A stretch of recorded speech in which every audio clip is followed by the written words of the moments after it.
নমস্কাৰ। আজি পুনৰ এটি নতুন আধ্যাত্মিক বাৰ্তালৈ আহিছোঁ।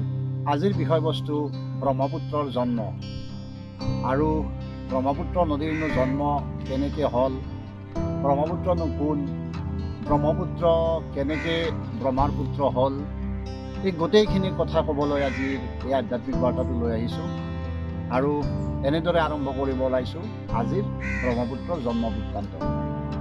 কাম, ক্ৰোধ, লোভ, মোহ, মায়াৰ দৰে ৰিপু দমন কৰাটো অতি কঠিন। এবাৰ ব্ৰহ্মাদেৱে তেওঁৰ কাম বাসনা দমন কৰিব নোৱাৰি তেওঁৰ সমকক্ষ এজনা বিখ্যাত মুনি শান্তনুৰ যজ্ঞবেদীতে বীৰ্যস্খলিত হৈছিল।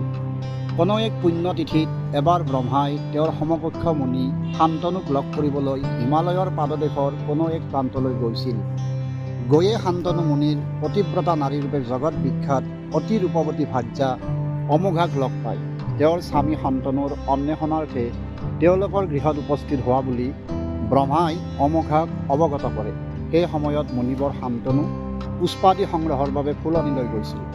অমোঘাই পিতামহ ব্ৰহ্মাদেৱক অৰ্ঘ্যপাদ্যাদি তৰ্পণ কৰি যজ্ঞবেদীৰ আসনত বহিব দি দূৰৰ পৰাই অভিবাদন কৰি গৃহৰ ভিতৰলৈ গমন কৰিছিল। ব্ৰহ্মাদেৱে পৰমা সুন্দৰী অমোঘাৰ ৰূপ লাৱণ্যত মোহিত হৈ কামাতুৰ হৈ পৰিছিল। অমোঘাৰ ৰূপ যৌৱন দৰ্শন আৰু মনতে তেওঁক কল্পনা কৰাৰ ফলত ব্ৰহ্মদেৱৰ যজ্ঞবেদীতে বীৰ্যস্খলিত হৈছিল। তৎমুহূৰ্ততে ব্ৰহ্মদেৱে লাজ আৰু ভয়তে তাৰ পৰা অন্তৰ্ধান হ'ল। মহামুনি যথাসময়ত ফুল সংগ্ৰহ কৰিবলৈ আহি যজ্ঞবেদীত শুক্ৰ বীৰ্য দেখিবলৈ পাই অমোঘাক সুধিছিল যজ্ঞবেদীত কোন প্ৰৱেশ কৰিছিল বুলি। তেতিয়া অমোঘাই কৈছিল, হে স্বামী, দেৱতা প্ৰজাপতি ব্ৰহ্মাদেৱ আপোনাক দৰ্শন লাভৰ বাবে আহিছিল।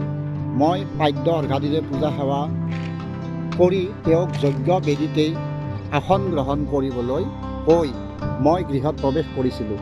গতিকে যজ্ঞবেদীত ব্ৰহ্মাদেৱে কি কৰিছিল আপুনি তপস্যাৰ দ্বাৰাই জানি লওক। শান্তনু মুনিয়ে ধ্যানৰ দ্বাৰাই সকলো জানিব পাৰি সেই বীৰ্য পত্নী অমোঘাক ধাৰণ কৰিবলৈ অনুৰোধ কৰিলে। শান্তনু মুনিয়ে অমোঘাক ক'লে, এই বীৰ্য ধাৰণৰ ফলত তোমাৰ গৰ্ভৰ পৰা সৰ্বকালৰ পবিত্ৰ কৰিব পৰা এটি পুত্ৰ সন্তানৰ জন্ম হ'ব। তেতিয়া পতিব্ৰতা অমোঘাই স্বামীৰ আদেশত পৰমাত্মা ব্ৰহ্মাৰ বীৰ্যপান কৰিছিল। সেই বীৰ্যই ৰুদ্ৰ গৰ্ভৰূপে স্ফুৰিত হৈ আৱৰ্তৰ নৈৰ সোঁতৰ পাকৰ দৰে উৎপন্ন হৈছিল। অমোঘাই সেই গৰ্ভ সহ্য কৰিব নোৱাৰি অক্ষম হৈ পৰি স্বামীক ক'লে, হে স্বামীদেৱ, মই এই গৰ্ভ পৰিত্যাগ কৰিব বিচাৰোঁ, আপুনি মোক নিৰ্দেশ কৰক। আৰু তৎমুহূৰ্ততে শান্তনু মুনিয়েও তেওঁক সেই গৰ্ভ পৰিত্যাগ কৰিবলৈ নিৰ্দেশ দিয়ে আৰু তেতিয়াই অমোঘাই সেই গৰ্ভ পৰিত্যাগ কৰিলে আৰু সেই গৰ্ভ সৰ্বধৰ্ম প্ৰতিষ্ঠিত তেজময় শুদ্ধ জলৰূপে পৰিণত হৈছিল আৰু সেইজনাৰ পৰিধিত বস্ত্ৰ আছিল নীলা, দেহৰ সৰ্বস্থানত ৰত্নৰ অলংকাৰ আৰু দেহৰ জ্যোতি নক্ষত্ৰপুঞ্জৰ দৰে আছিল। সেই জলৰূপী ব্ৰহ্মাৰ পুত্ৰকেই ব্ৰহ্মপুত্ৰ বোলা হয়। আজিৰ বিষয়বস্তুটো আছিল ব্ৰহ্মপুত্ৰৰ জন্ম।